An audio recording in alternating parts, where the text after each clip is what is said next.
भारत माता की। भारत माता की। भारत माता की। देवी सम्मक्का सरलम्मा की। यदाद्रि लक्ष्मी नरसिम्हा स्वामी की। अनगरिना वर्गाला विश्वरूप महासभा की వచ్చినానా బంధువులకున శుభాకాంక్షలు।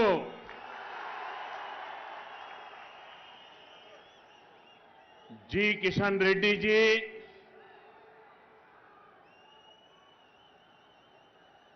मेरा छोटा भाई मंदा कृष्ण मादिगा जी,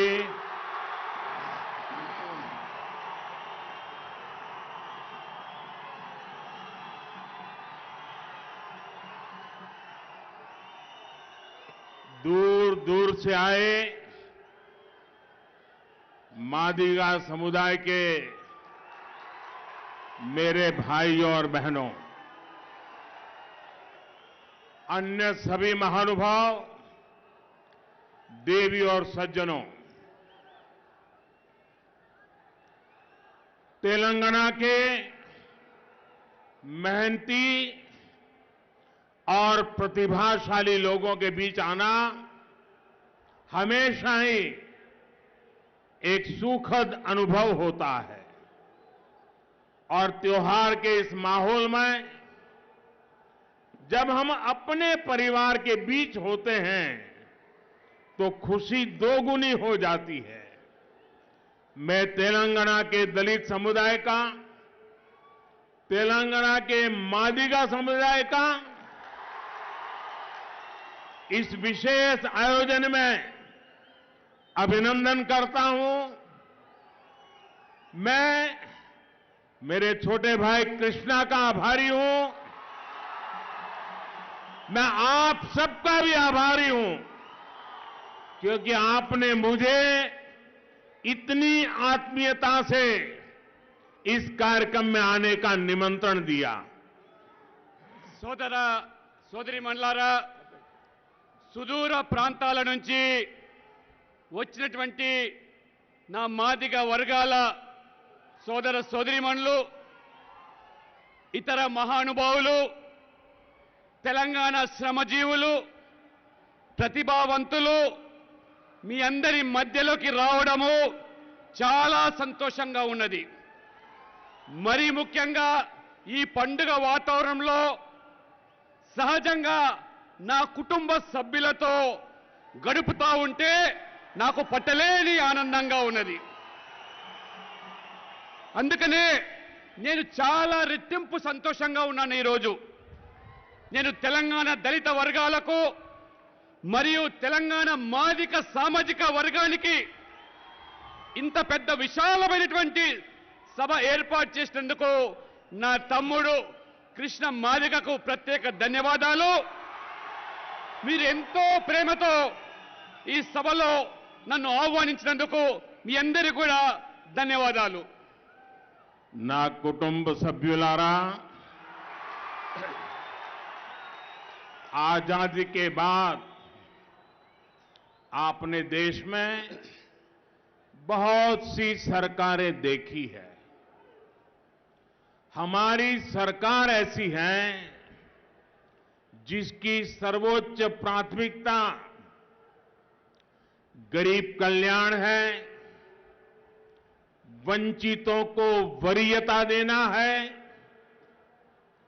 बीजेपी जिस मंत्र पर चलती है वो सबका साथ, सबका विकास, सबका विश्वास और सबका प्रयास है।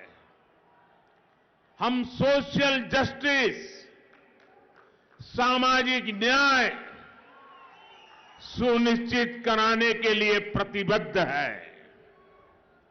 हम तेलंगाना की धरती के महान सपूत श्री गुर्रम जशुआ जी और उनके सामाजिक न्याय के कार्यों को अपनी प्रेरणा मानते हैं।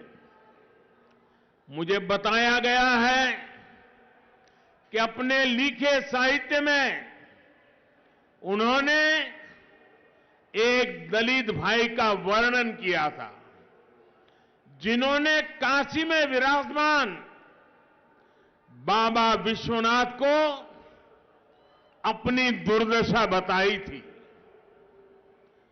काशी का सांसद होने के नाते इसे मैं अपना सौभाग्य समझता हूं कि आज मुझे आपके बीच आने, आपके सुख दुख साझा करने का आपने मुझे अवसर दिया है।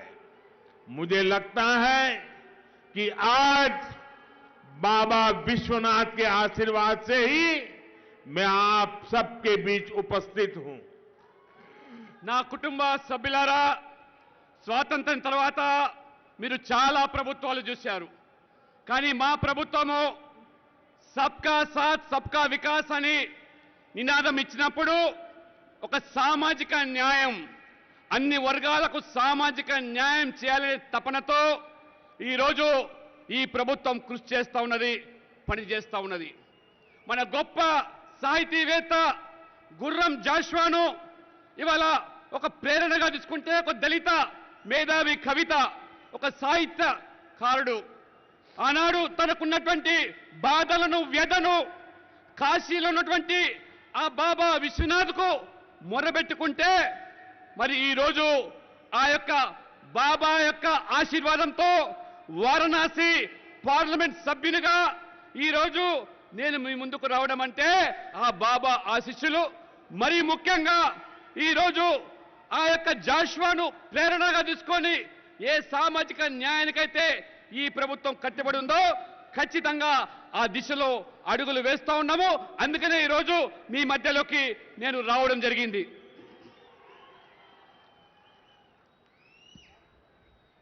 నా కుటుంబ సభ్యులారా, मैं आज इस अवसर पर मादिगा समुदाय के अधिकारों की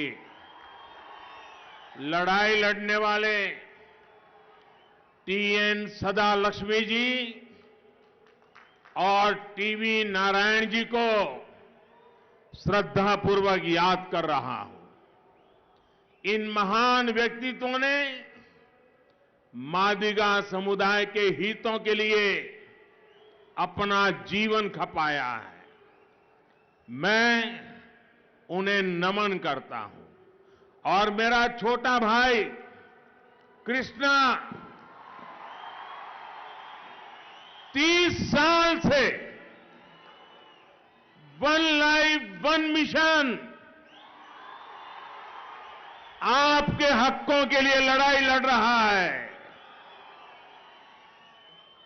कृष्णा, आपको बहुत साथी मिले हैं लड़ने के लिए। आज एक साथी और जोड़ दो।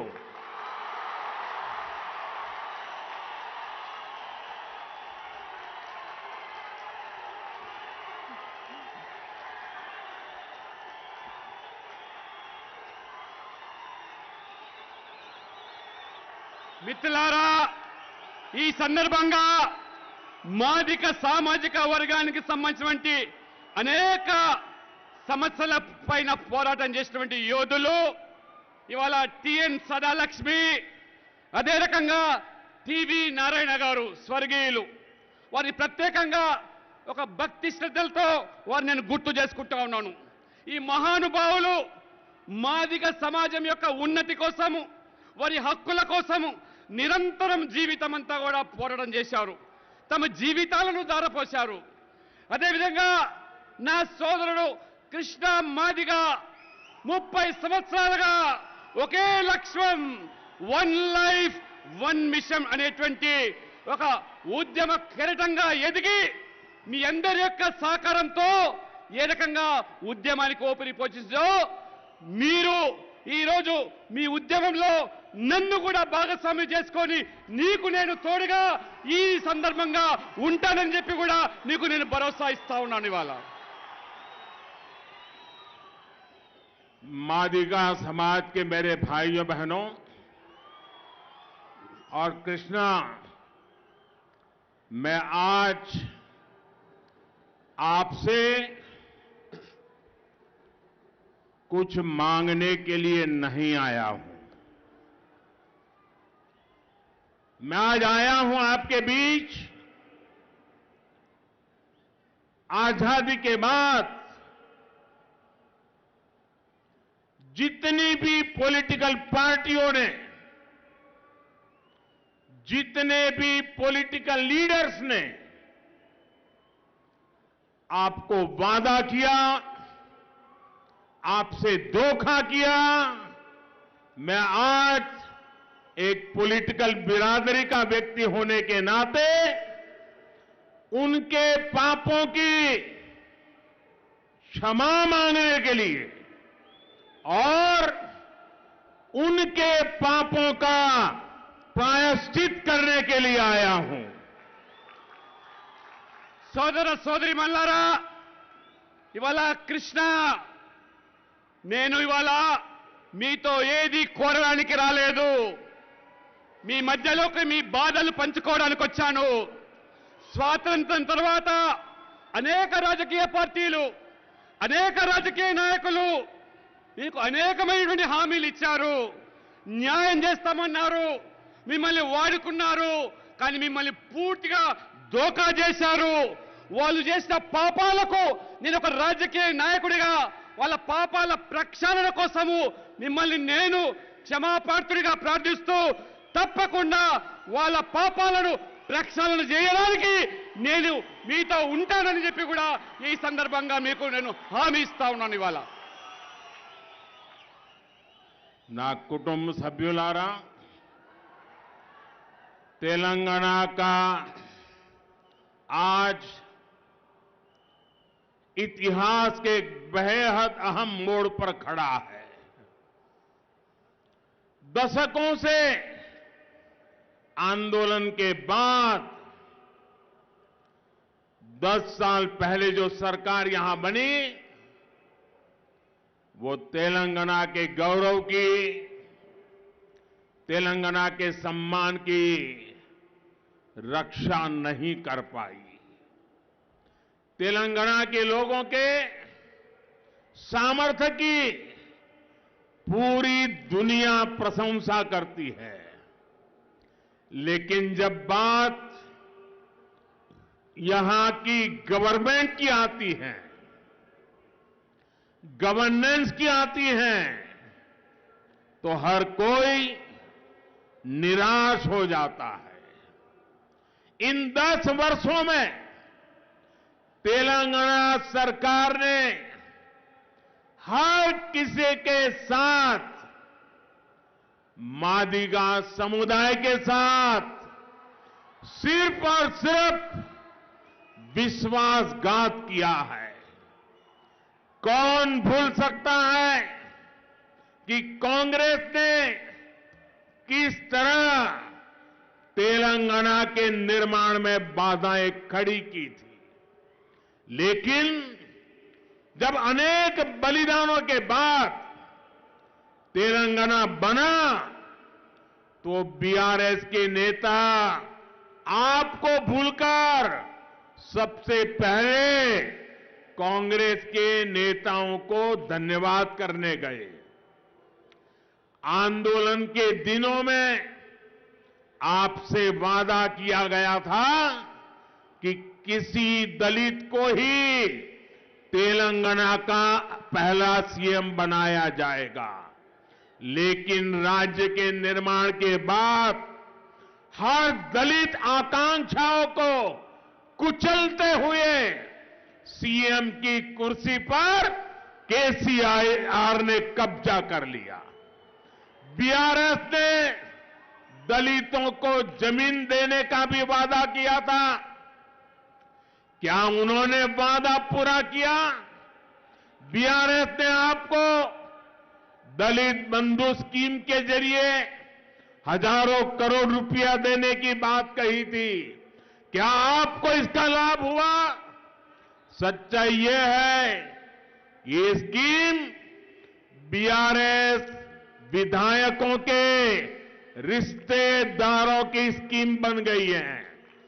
कोर्ट तक को यह कहना पड़ा कि दलित बंधु स्कीम के लाभार्थियों का चयन निष्पक्ष होना चाहिए। यहां की सरकार ने किसानों के लोन माफ करने का भी वादा किया था, लेकिन किसानों को इसका भी लाभ नहीं मिला। यहां की सरकार ने इरिगेशन स्कीम्स के बदले आप लोगों को ఇరిగేషన్ స్కామ్ దియే హై। మిత్రులారా, ఈరోజు తెలంగాణ ఒక సంకట పరిస్థితిలో ఈరోజు కొనసాగుతా ఉన్నది. దశాబ్దాల ఉద్యమాల అనంతరము 10 సంవత్సరాల క్రితము ఈ రాష్ట్రము ఈ ప్రభుత్వం ఏర్పడ్డది.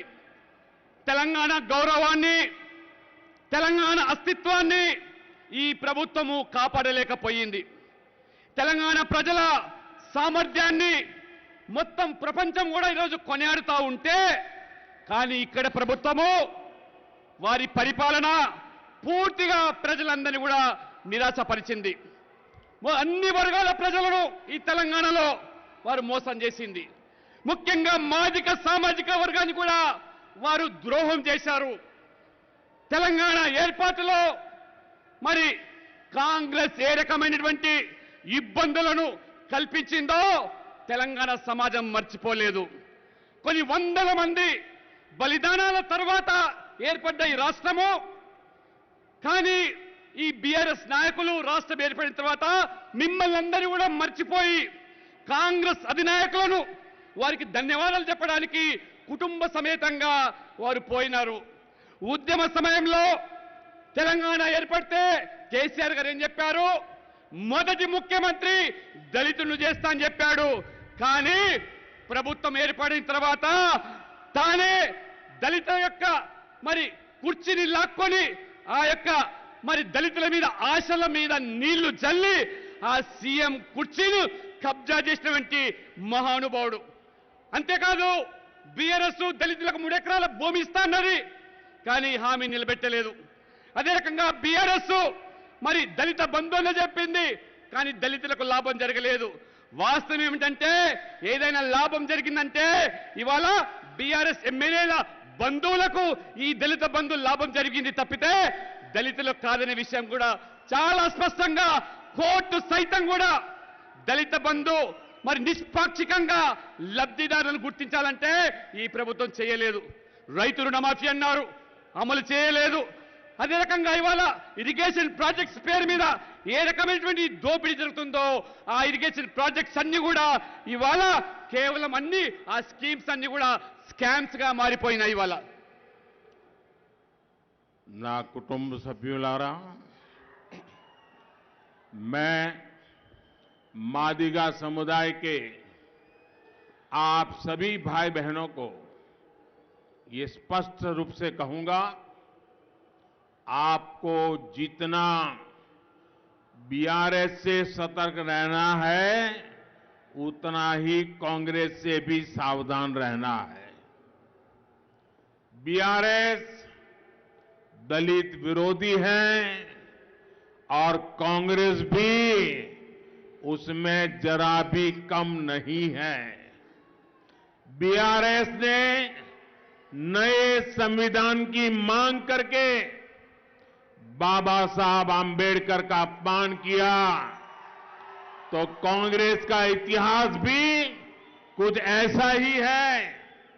ये कांग्रेस ही है जिसने बाबा साहब का विरोध करके उन्हें 2 बार चुनाव जीतने नहीं दिया।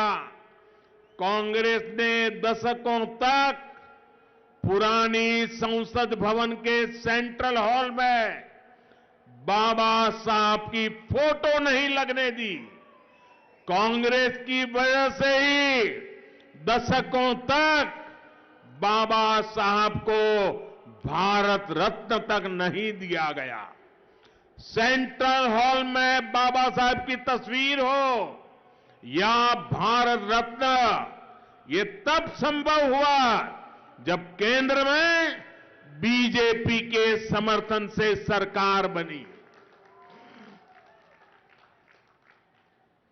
మిత్రులారా, ఈరోజు నా మాదిక సామాజిక వర్గానికి మీ అందరూ కూడా తెలియజేస్తా ఉన్నాను, మీరు బీఆర్ఎస్ పార్టీతో ఎంత జాగ్రత్తగా ఉండాలో అంతే జాగ్రత్తగా కాంగ్రెస్ పార్టీతో ఉండాలి. ఎందుకంటే బీఆర్ఎస్ దళిత విద్రోహి, కాంగ్రెస్ కూడా అంతే. బీఆర్ఎస్ కేసీఆర్ గారు కొత్త రాజ్యాంగాన్ని రచిస్తానని చెప్పి డాక్టర్ బాబాసాహెబ్ అంబేద్కర్ను అవమానపరిచారు. కాంగ్రెస్ చరిత్ర కూడా అంతే. కాంగ్రెస్ 2 పర్యాయాలు డాక్టర్ బాబాసాహెబ్ అంబేద్కర్ గారు ఎన్నికల్లో పోటీ చేస్తే అంబేద్కర్ గారిని వ్యతిరేకించి ఓడించిన పార్టీ ఇది కాంగ్రెస్ పార్టీ.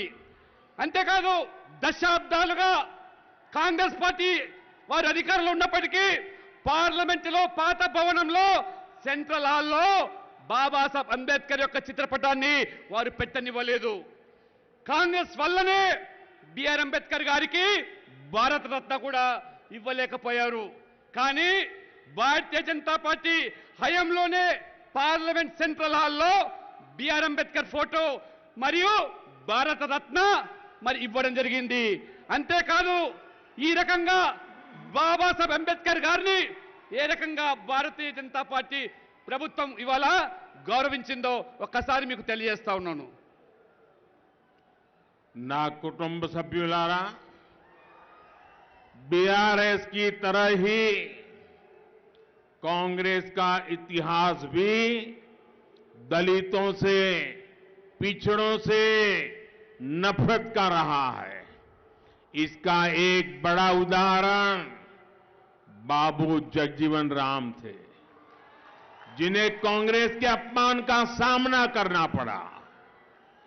जब बीजेपी ने रामनाथ कोविंद जी को राष्ट्रपति का उम्मीदवार बनाया तो कांग्रेस ने उन्हें हराने के लिए पूरी ताकत लगा दी. दलित समाज से आने वाले कोविंद जी जब राष्ट्रपति बन गए तो वो पूरे देश के राष्ट्रपति थे, हम सबके राष्ट्रपति थे. लेकिन तब भी कांग्रेस ने उनका तिरस्कार किया.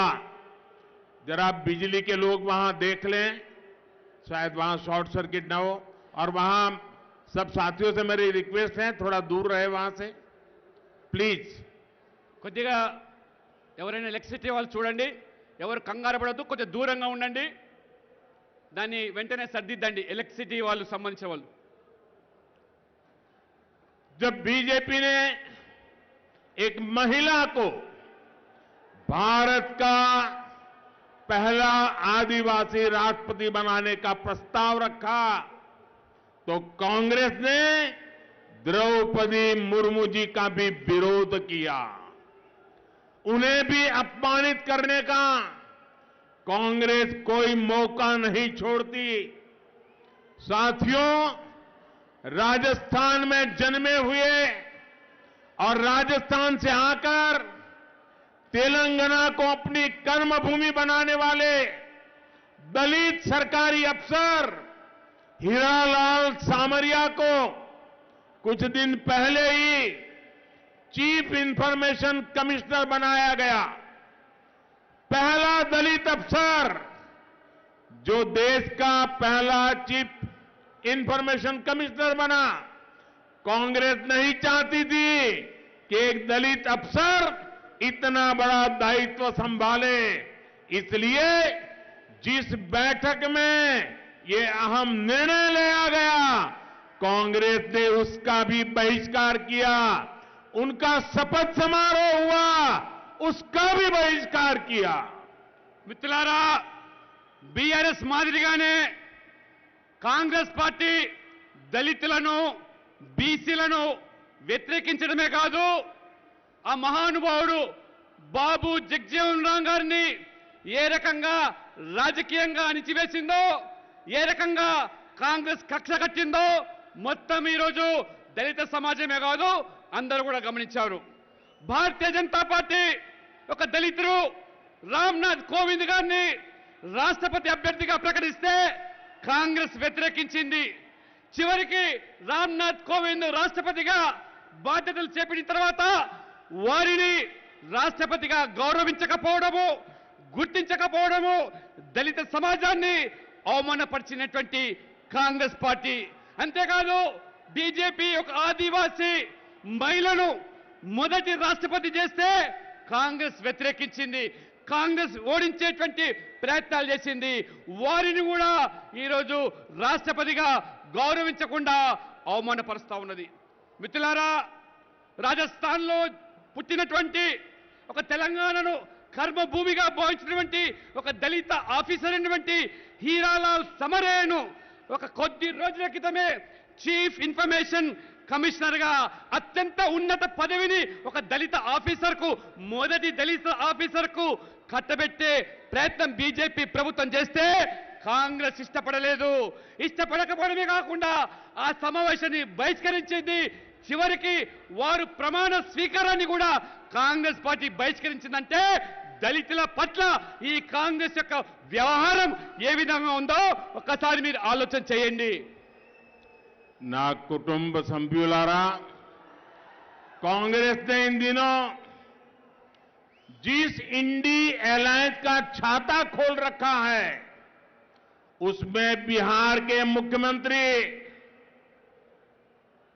जो आजकल जातिवाद राजनीति का झंडा लेकर घूमते हैं, मुझे याद है उन्होंने मेरे करीबी दोस्त और दलित नेता रामविलास पासवान जी का लगातार अपमान किया था।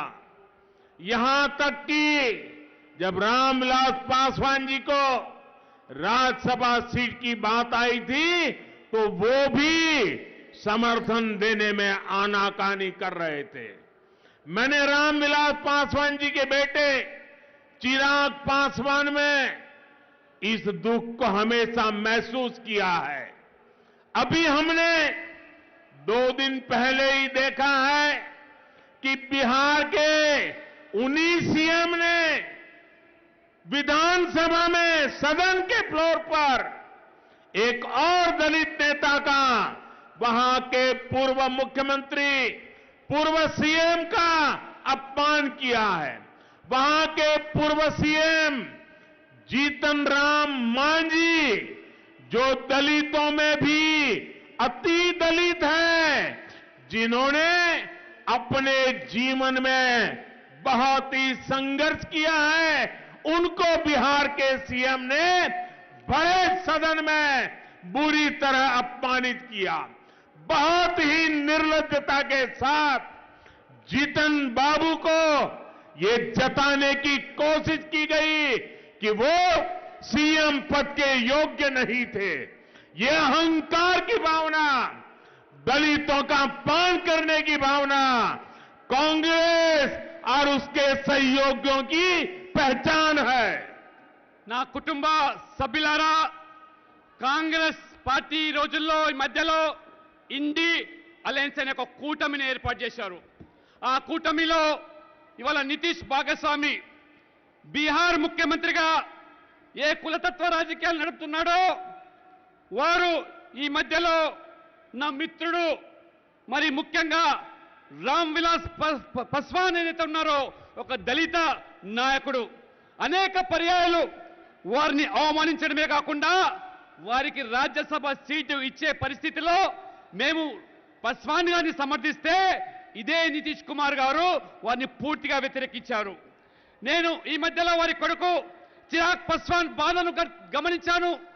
ఏ రకంగా వారు బాధపడ్డారో తన తండ్రిని రాజ్యసభ సభ్యునిగా కాకుండా చేసినటువంటి బీహార్ ముఖ్యమంత్రి నితీష్ కుమార్ గారు.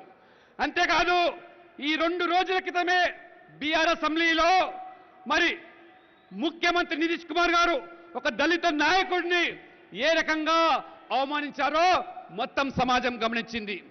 జితిన్ రామ్ మాంఝీ అనేటువంటి దళిత నాయకుడు దళితుల్లో కూడా అత్యంత వెనుకబడ్డ సమాజానికి సంబంధించినటువంటి ఈ యొక్క జితిన్ బాబు మరి ఆ యొక్క అసెంబ్లీలో నితీష్ కుమార్ గారు నిస్సిగ్గుగా వారి మీద ఏ రకమైనటువంటి అవమానం చేయడమే కాకుండా వారు గతంలో ముఖ్యమంత్రిగా పనిచేశారు ఈ జితిన్ బాబు గారు.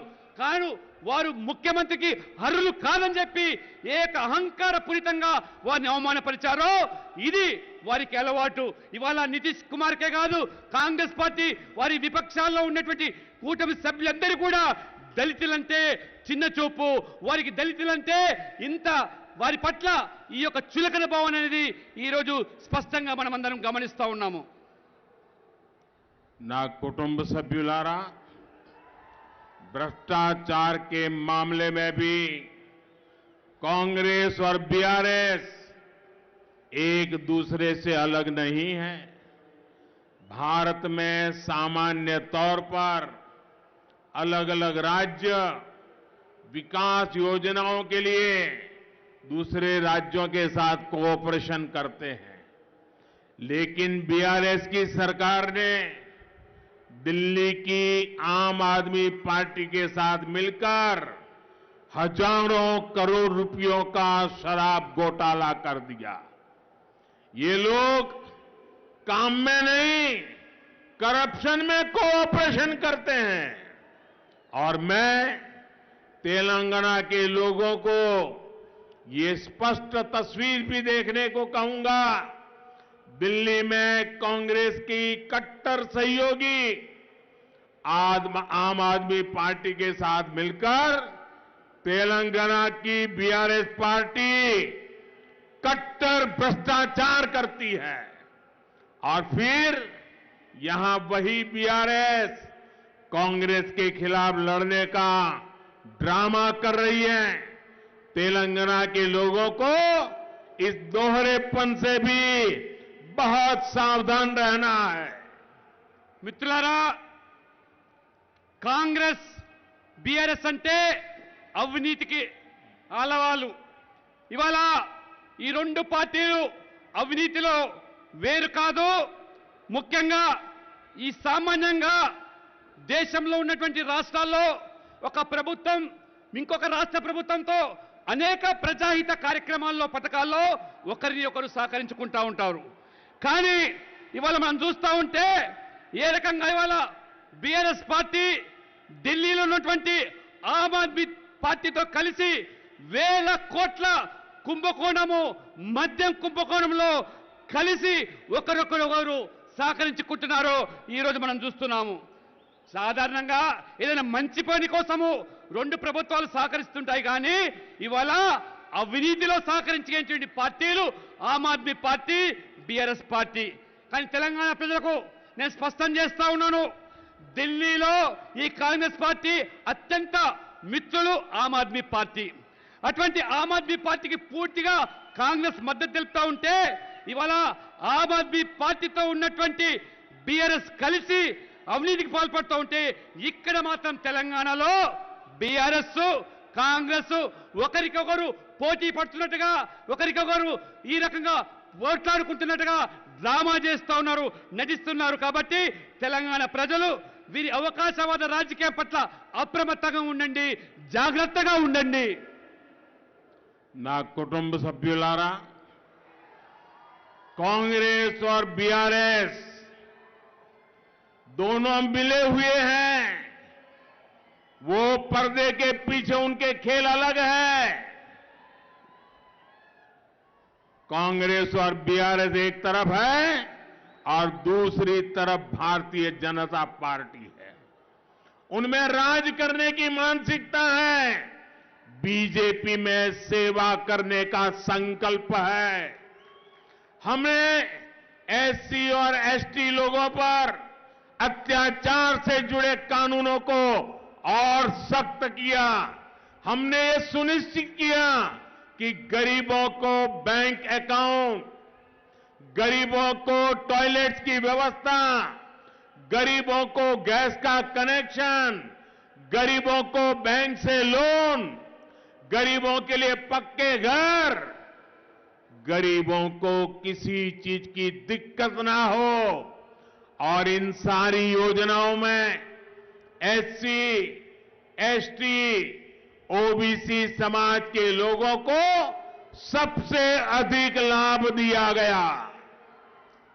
మిత్రులారా, ఈరోజు కాంగ్రెస్, బీఆర్ఎస్ ఈ ఎన్నికల్లో ఒకవైపు ఉండి పోటీ చేస్తూ ఉంటే బీజేపీ మరొక వైపు పోటీ చేస్తూ ఉన్నది. ఇవాళ కాంగ్రెస్, బీఆర్ఎస్ రెండు పార్టీలు అధికారాన్ని అనుభవించడానికి ఈ ఎన్నికల్లో పోటీ చేస్తూ ఉన్నారు.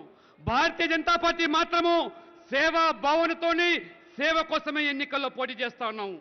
ఇవాళ మేము ఎస్సీ, ఎస్టీ ఏదైతే అట్రాసిటీస్ యాక్ట్ ఉన్నదో ఈ యొక్క చట్టాన్ని పకడ్బందీగా చేసి మరి ఏ రకంగా ఆ యొక్క ఎవరైతే కారకులు ఉన్నారో కఠినమైనటువంటి శిక్షలు అనుభవించే విధంగా చట్టాన్ని మార్చి ఇవాళ ఎస్సీ, ఎస్టీల పక్షాన్ని నిలబడ్డాము. అంతేకాదు ఇవాళ మేము పేద వర్గాల కోసం వాళ్ళ బ్యాంక్ ఖాతాలు తెరిపించాము, వారికి టాయిలెట్స్ కట్టించాము, గ్యాస్ సిలిండర్స్ వాళ్ళకు అందించాము, బ్యాంక్ లోన్లు ఇప్పించాము. అవన్నీ కూడా ఇవాళ వాళ్లకు బ్యాంక్ ద్వారా అందుబాటులో తెచ్చామంటే ఈ పథకాల్లో అత్యధిక సంఖ్యలో ఎస్సీ, ఎస్టీ, ఓబీసీ వర్గాలు మాత్రమే అత్యధిక లబ్ధిదారులు. అంతేకాకుండా అనేక పథకాల్లో కూడా ఈరోజు పారదర్శకత వ్యవహరిస్తున్నది మా ప్రభుత్వము. నా కుటుంబ సభ్యులారా, आज स्टैंड अप इंडिया जैसी स्कीम्स एससी, एसटी को करोड़ों रुपयों का लोन देकर एंटरप्रेन्योर बना रही है। मुद्रा लोन का सबसे अधिक लाभ एससी, एसटी और ओबीसी समुदाय के मेरे भाई और बहनों को ही हुआ है। पीएम आवास योजना के तहत करोड़ों घर अनुसूचित जाति और अनुसूचित जनजाति के वो आवंटित किए गए हैं। पिछले 9 वर्षों में तेलंगाना में ही 13 लाख से ज्यादा एससी छात्रों को करीब 1000 करोड़ रुपए की स्कॉलरशिप दी गई है। మిత్రులారా, ఈరోజు మా ప్రభుత్వము స్టాండప్ ఇండియా అనేటువంటి ఒక పథకాన్ని ప్రవేశపెట్టి ఎస్సీ, ఎస్టీలను గొప్ప పారిశ్రామికవేత్తలుగా తయారు చేయడానికి ఎటువంటి నిర్దేశాలు ఆదేశించి వారిని ఈరోజు గొప్ప పారిశ్రామికవేత్తలుగా తయారు చేస్తున్నామో అదేవిధంగా ముద్రా లోన్స్ పేరు మీద కూడా ఎక్కువగా లబ్ధి పొందే దాంట్లో ఎస్సీ, ఎస్టీ, ఓబీసీతో పాటు మన మహిళలు కూడా ఎక్కువగా ఉండడమే కాకుండా ప్రధానమంత్రి ఆవాస్ యోజన పేరు మీద పేదలకు పక్కా ఇల్లు 4 కోట్ల మందికి నిర్వహిస్తే ఈరోజు అత్యధిక సంఖ్యలో ఇవాళ ఎస్సీ, ఎస్టీలే లబ్ధి పొందుతా ఉన్నారు. 9 సంవత్సరాల్లో ఈ తెలంగాణలోని ఎస్సీ విద్యార్థుల కోసం స్కాలర్షిప్స్ పేరు మీద 13 లక్షల మంది విద్యార్థులకు 1000 కోట్ల రూపాయల వల్ల స్కాలర్షిప్ ఇచ్చిన ప్రభుత్వము ఇది బీజేపీ ప్రభుత్వము. నా కుటుంబ సభ్యులారా, अभी कुछ महीनों पहले ही बीजेपी सरकार ने पीएम विश्वकर्मा योजना भी शुरू की है। हमारे कुम्हार हो, सुनार हो, सुतार हो, मूर्तिकार हो, ऐसे 18 प्रोफेशन से जुड़े लोगों पर केंद्र सरकार 13,000 करोड़ रुपए खर्च करने जा रही है। चाहे राज्य में हो या राष्ट्र के स्तर पर बीजेपी निरंतर वंचितों के विकास पर काम कर रही है। మిత్రులారా, కొద్ది రోజుల క్రితమే పీఎం విశ్వకర్మ అనేటువంటి ఒక గొప్ప పథకాన్ని 13,000 కోట్ల బడ్జెట్తో 18 రకాల చేతి వృత్తుల మీద ఆధారపడేటువంటి కమ్మరి, కుమ్మరి, వడ్రంగి, చాకలి, మంగలి లాంటి వృత్తిదారులకు చెప్పులు కుట్టుకునేటువంటి వాళ్లకు సైతం కూడా ఈ రోజు ఒక చక్కటి పథకాన్ని ఇవాళ ప్రవేశపెడితే ఏ రకంగా ఆ వర్గాలకు ఇవాళ మరి ఉన్నత శ్రేణికి తీసుకురావడానికి ప్రయత్నం చేస్తా ఉన్నాం. దేశంలోనే కాదు అన్ని రాష్ట్రాల్లో కూడా మా ప్రభుత్వము విస్మరింపబడ్డ వర్గాలకు, నిర్లక్ష్యం చేయబడ్డ వర్గాలకు న్యాయం చేకూర్చడానికే ఈ పథకాలను మేము ప్రవేశపెడతా ఉన్నాము. నా కుటుంబ సభ్యులారా, अपने गरीब भाई बहनों का ध्यान रखते हुए बीजेपी सरकार ने पीएम गरीब कल्याण अन्न योजना को भी गरीबों को जो मुफ्त राशन देते हैं 80 करोड़ लोगों को उनका घर का चूल्हा जलता रहे, गरीब का बच्चा भूखा सो न जाए, इसलिए गरीब कल्याण अन्न योजना चल रही है। ये दिसंबर में उसका काम पूरा हो रहा था, लेकिन गरीब मां की गोद से पैदा हुआ ये बेटा अब गरीबों को ऐसे छोड़ नहीं सकता, और इसलिए मैंने संकल्प किया है अगले 5 साल के लिए ये योजना को आगे बढ़ा दिया जाएगा। अब यहां तेलंगाना में भी लाखों साथियों को 5 साल तक मुफ्त राशन मिलता रहेगा। केंद्र सरकार तेलंगाना के किसानों का हित देखते हुए पैडी की सरकारी खरीद को भी लगातार बढ़ा रही है। बीते वर्षों में यहां पैडी की 1,30,000 करोड़ रुपए से ज्यादा की खरीद हुई है।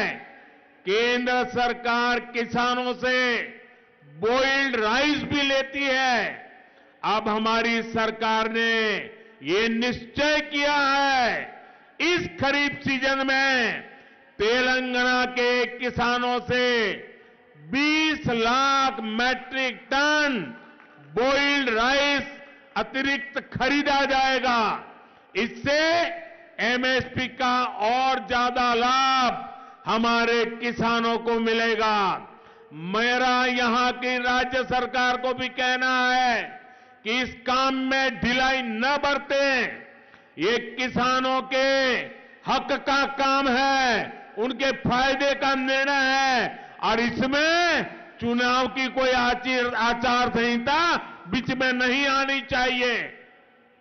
మిత్రులారా, ఈరోజు పేదలు ఎవరు కూడా ఆకలితో పస్తులుండకూడదని ప్రధానమంత్రి గరీబ్ కళ్యాణ్ అన్న యోజన ఏదైతే కరోనా కష్టకాలం నుంచి ప్రవేశపెట్టానో, మరి ఈరోజు నేను ఒక పేద కుటుంబంలో పుట్టిన వ్యక్తిగా, పేదరికం అనుభవించిన వ్యక్తిగా, పస్తులంటే తెలిసిన వ్యక్తిగా ఈ దేశంలో ఏ పేదవాడు కూడా పస్తులు ఉండకూడదని చెప్పి ఈ డిసెంబర్తో ముగిసే ఈ పథకాన్ని వచ్చే మళ్ళీ 5 సంవత్సరాల వరకు ఆ పథకాన్ని పెంచి ప్రతి పేదవాడి కడుపు నింపడానికి 5 కిలోల బియ్యం పథకాన్ని ఇవాళ తెలంగాణలో కూడా కొన్ని లక్షల మందికి ఇవాళ ఆ పథకాన్ని కొనసాగిస్తా ఉన్నాను. అంతేకాదు తెలంగాణలో రైతులను ఆదుకోవడానికి వరి ధాన్యాన్ని కేంద్రం కొనుగోలు ధరను పెంచుకుంటూ పోతా ఉన్నది. ఆ రకంగా రైతులకు మేలు చేస్తా ఉన్నది. ఈ రోజు 1,30,000 కోట్ల రూపాయలు ఇవాళ కొనుగోలు చేసి కేంద్ర ప్రభుత్వం ఏ రకంగా రైతులను ఆదుకున్నదో, అదేవిధంగా ఈ ఖరీఫ్ సీజన్లో కూడా తెలంగాణ రైతులకు 20 లక్షల మెట్రిక్ టన్నుల బాయిల్డ్ రైస్ కూడా కొనుగోలు చేస్తామని చెప్పి కూడా నేను హామీ ఇస్తా ఉన్నాను. దీనివల్ల ఎంఎస్పీ ఇవాళ కనీసమైనటువంటి మద్దతు ధర ద్వారా రైతులకు లాభం చేకూరుతుంది, మేలు జరుగుతుంది. నేను విన్నపం చేస్తున్నాను, ఈ రాష్ట్ర ప్రభుత్వానికి రైతులకు అన్యాయం చేయొద్దు, జాప్యం చేయొద్దు, సహకరించండి, వారిని ఆదుకోవండి, రైతులకు మేలు చేయండి అని చెప్పి ఈ రాష్ట్ర ప్రభుత్వాన్ని నేను కోరుతా ఉన్నాను. నా కుటుంబ సభ్యులారా, तेलंगाना की इस विकास यात्रा में मादिगा समुदाय के साथ जो अन्याय हुआ है उसे बीजेपी भली भांति समझती है। मेरा सौभाग्य रहा, आप मुझे प्रधानमंत्री के रूप में, प्रधान सेवक के रूप में जानते हो, लेकिन आप में से बहुत कम लोगों को पता होगा कि बंगारू लक्ष्मण जी मेरे नेता थे। वो मेरी पार्टी के अध्यक्ष थे और मैं उनके अंडर में काम करता था। वो मेरा मार्गदर्शन करते थे। उन्होंने मुझे ट्रेन किया, एक कार्यकर्ता के रूप में संगठन का काम सिखाया। मेरे लिए गर्व की बात है कि मैं बंगारू लक्ष्मण के साथ उनके हाथ नीचे काम करने वाला कार्यकर्ता रहा हूं, इसलिए आपको भली भांति जानता हूं। మిత్రులారా, తెలంగాణ అభివృద్ధిలో మాదిగ సమాజానికి జరుగుతున్నటువంటి అన్యాయం పట్ల నేను తీవ్రమైనటువంటి ఇవాళ ఆవేదన వ్యక్తం చేస్తా ఉన్నాను.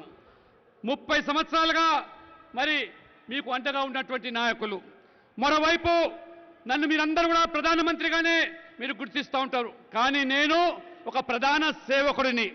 అంతేకాదు బంగారు లక్ష్మణ్ మీ అందరికీ సుపరిచితులు.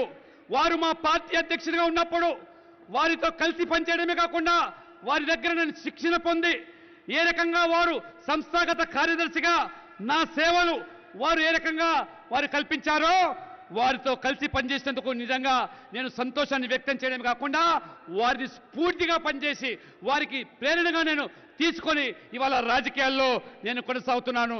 ఇదే నిజంగా బంగారు లక్ష్మణ్ గారు నా గురువుగా నేను భావిస్తాను. मादिगा मेरे परिवारजनों, मैं आज बहुत बहुत भावुक हूं। आप कल्पना करिए, कृष्णा ने 30 साल अपनी जवानी पूरी खपा दी। इतना बड़ा आंदोलन अविरत रूप से चलाया। कृष्णा मेरा छोटा भाई है।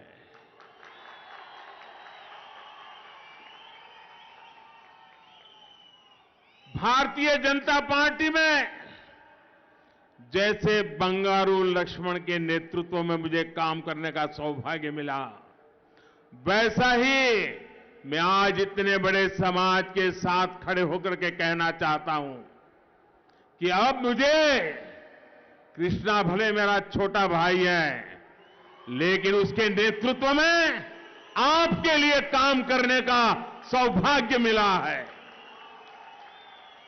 మిత్రులారా, తెలంగాణ మాదిగ సమాజానికి జరిగినటువంటి అన్యాయాన్ని నేను నిజంగానే తీవ్రంగా పరిగణిస్తున్నాను. కానీ ఇవాళ ఉద్వేగభరితమైనటువంటి సన్నివేశాన్ని నేను ఇవాళ చూస్తా ఉన్నాను. 30 సంవత్సరాలుగా కృష్ణ మాదిగ గారు వారు చేస్తున్నటువంటి ఈ యొక్క నిరంతర పోరాటము, తన యవ్వనాన్ని మొత్తం కూడా ఈ ఉద్యమానికి దారపోసినటువంటి కృష్ణ మాదిగ నా చిన్న తమ్ముడు. ఏ రకంగా బంగారు లక్ష్మణ్ గారు వారిని స్ఫూర్తిగా తీసుకొని నేను పనిచేశానో, ఇవాళ మీ ముందు, ఈ సమాజం ముందు, జాతి ముందు నేను పూర్తిగా మీ అందరికీ కూడా హామీ ఇస్తున్నాను. కృష్ణ నా చిన్న తమ్ముడే కాకుండా కృష్ణ ఆశయాలకు అనుగుణంగా నేను సైతం కూడా మీతో కలిసి పనిచేస్తానని చెప్పి కూడా ఈ సందర్భంగా తెలియజేస్తా ఉన్నాను. मैं आज कृष्णा के माता पिता को भी आदर पूर्वक, श्रद्धा पूर्वक प्रणाम करता हूं, जिन्होंने ऐसे बेटे को जन्म दिया जो समाज के हित के लिए 30 साल तक जूझता रहा, लड़ता रहा, हर किसी के पास पहुंचने रहा। मैं उस कृष्णा का आदर करता हूं, उसको जन्म देने वाला माता पिता का भी श्रद्धापूर्वक नमन करता हूं। మిత్రులారా, 3 దశాబ్దాలుగా చేస్తున్న పోరాటానికి నాయకత్వం వహిస్తున్నటువంటి కృష్ణ మాదిగను కన్న తల్లిదండ్రులు నిజంగా నేను గర్విస్తా ఉన్నాను, గర్వపడుతున్నాడు. అటువంటి పోరాట యోధుడికి జన్మనిచ్చినటువంటి ఆ మహానుభావులు కృష్ణ తల్లిదండ్రులు నిజంగా ఎంతో ధన్యులు.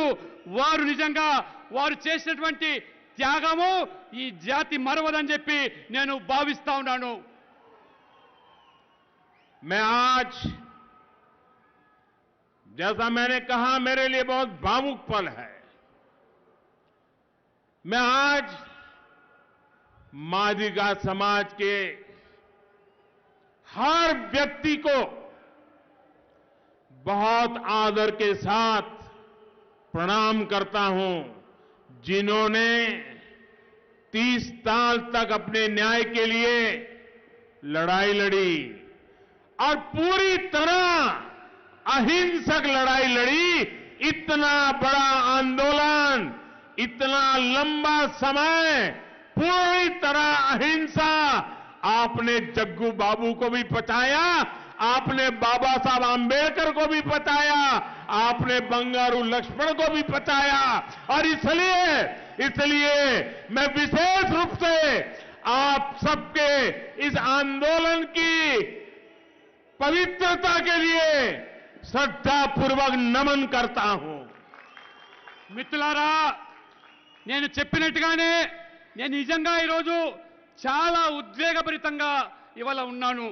ఎందుకంటే 30 సంవత్సరాల నిరంతరమైనటువంటి పోరాటానికి ఈ మాదిగ జాతి ప్రతి బిడ్డ ప్రతి వ్యక్తి ఏ రకంగా పోరాటం చేశారో, కృష్ణ మాదిగను స్ఫూర్తిగా తీసుకొని హింసకు తావు లేకుండా శాంతియుతంగా ఉద్యమాన్ని కొనసాగించి బాబు జగజ్జీవన్ రామ్, డాక్టర్ బాబాసాహెబ్ అంబేద్కర్ ఇలాంటి మహానుభావులు, బంగారు లక్ష్మణ్ సైతం కూడా మీరందరూ కూడా ప్రేరణగా తీసుకొని మీకు జరుగుతున్నటువంటి అన్యాయాన్ని ఏ రకంగా సభ్య సమాజానికి చాటి చెప్పారో, నేను సైతం కూడా ఖచ్చితంగా మీ యొక్క ఉద్యమాన్ని ఇవాళ గుర్తించాను, గౌరవిస్తా ఉన్నాను. ఇవాళ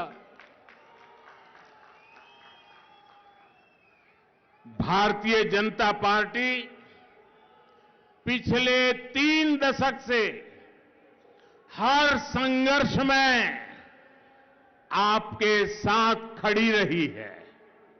हम जल्द से जल्द इस अन्याय का अंत करने के लिए प्रतिबद्ध हैं.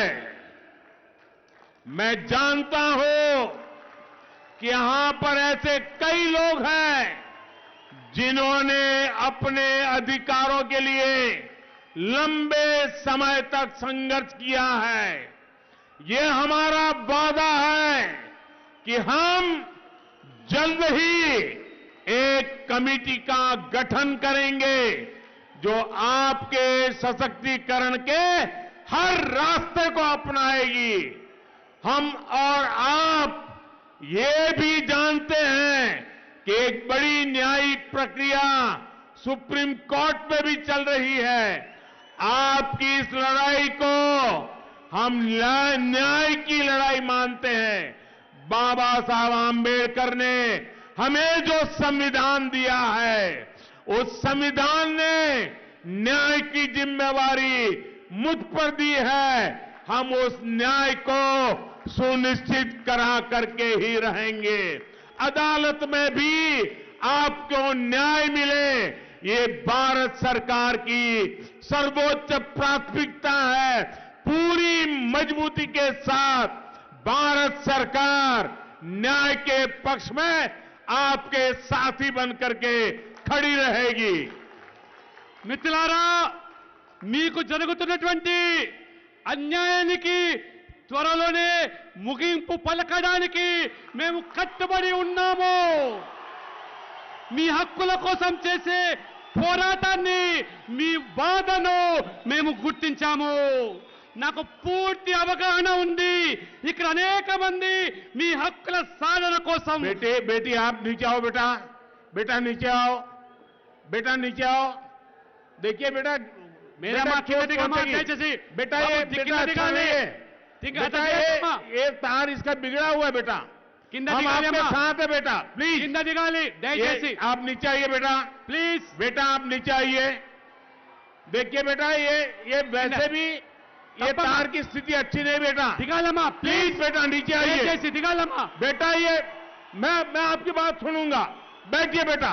बेटा नीचे आइए प्लीज. विनो ये वहां पर शॉर्ट सर्किट है बेटा. नीचे आइए.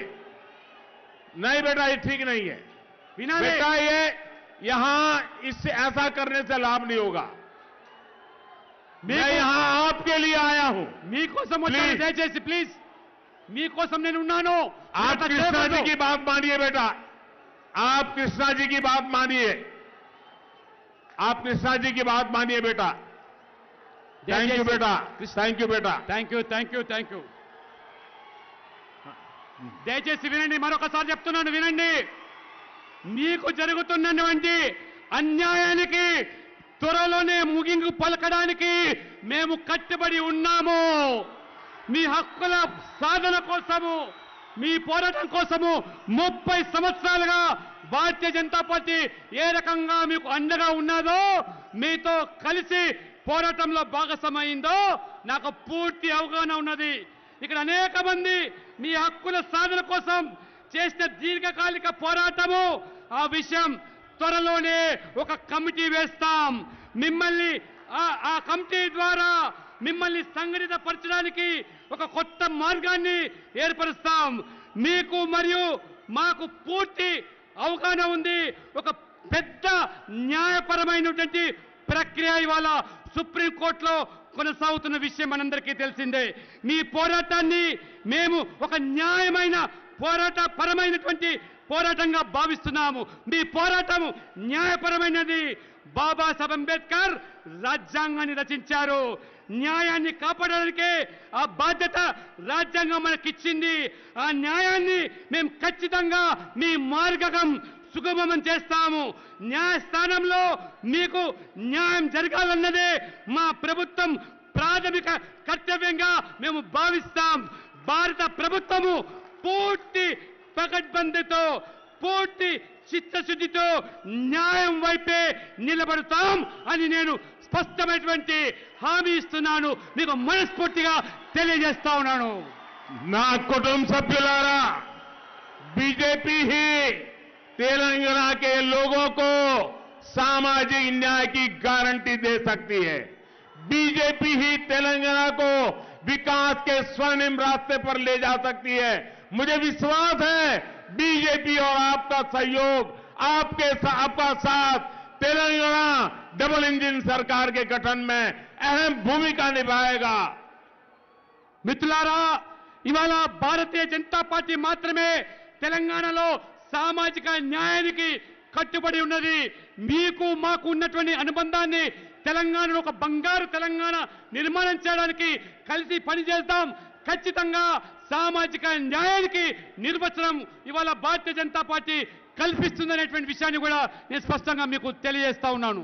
मेरे भाइयों बहनों, मैं एक महत्वपूर्ण बात आज यहां से बता करके जाना चाहता हूं। अगर मेरी बात आपको अच्छी लगे, सही लगे, तो आप सब अपने मोबाइल फोन निकाल करके उसकी फ्लैश लाइट चालू करके मुझे आशीर्वाद देना। आज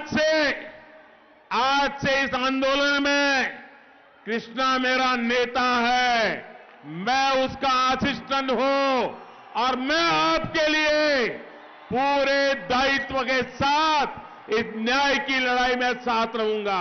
మిత్రులారా, ఒక మహత్తరమైన ప్రకటన చేస్తా ఉన్నాను. మీకు నచ్చితే, బాగా అనిపిస్తే మీరందరూ కూడా మీ యొక్క మొబైల్ ద్వారా టార్చ్ లైట్ వేసి మీరు అది ప్రదర్శించండి. ఇవాళ ఏ కృష్ణ మాదిగనైతే మీ న్యాయపరమైన హక్కుల కోసం పోరాటం చేస్తున్నారో, ఇవాళ కృష్ణ మాదిగ నాయకత్వాన వారికి సహాయకుడిగా నేను పనిచేస్తాను. మీకు న్యాయం దక్కే వరకు కృష్ణ మాదిగకు అండగా ఉంటానని చెప్పి ఇవాళ ఒక ప్రధానమంత్రి హోదాలో ఉన్నటువంటి నరేంద్ర మోడీ ప్రకటిస్తున్నారంటే ఇంతకంటే గొప్ప అవకాశం మనకు కలుగుతుందా? దయచేసి మీరు ఆలోచన చేయండి. కృష్ణ మాదిగ చేసే పోరాటానికి, నాయకత్వానికి నేను సహకారిగా ఉంటాను, అసిస్టెంట్ గా ఉంటానంటే వారికి మీకు న్యాయం దక్కేదానికి ఇవాళ ప్రధానమంత్రి హోదాలో వచ్చినందుకు ఒక్కసారి మీరు టార్చ్ లైట్ వేసి ధన్యవాదాలు తెలిపి మొత్తం సమాజానికి తెలియజేస్తుందిగా నేను కోరుతా ఉన్నాను. आप सभी यहां आए, हमें आशीर्वाद दिया, इसके लिए आप सबका फिर एक बार धन्यवाद करता हूं। और इस आंदोलन में मेरे नेता कृष्णा है, मैं कृष्णा का साथी हूं और मैं कृष्णा के नेतृत्व में आपके साथ खड़ा हूं। बोलिए भारत माता की, भारत माता की, भारत माता की। మిత్రులారా, ఇంత పెద్ద సంఖ్యలో ఆశేష ప్రజానికం వచ్చినందుకు మీ అందరికీ ధన్యవాదాలు. మరొకసారి మాట ఇస్తున్నాను, మీకు జరిగేటువంటి న్యాయం కోసం చేస్తున్నటువంటి కృష్ణా మాదిగ నాయకత్వాన్ని నేను అంటే ప్రధానమంత్రిగా వారికి సహాయకుడిగా ఉండి మీ హక్కులు సాధించే వరకు వారితో కలిసి పనిచేస్తానని చెప్పి పూర్తి భరోసా ఇస్తున్నారంటే మరి మీరు ఆలోచన చేయండి. ఇంత గొప్ప అవకాశం ఒక ప్రధానమంత్రి, దేశ ప్రధానమంత్రి ఒక మాదిగ జాతికి, మాదిగ సమాజానికి ఇంత పెద్ద విశ్వాసం కల్పిస్తున్నందుకు నిజంగా మనమందరం కూడా గర్వపడాలి. ఒక్కసారి అందరం కలిసి భారత్ మాతాకి అని చెప్పి నివేదించడంతో కోరుతున్నాను. बहुत बहुत धन्यवाद. भारत माता की जय.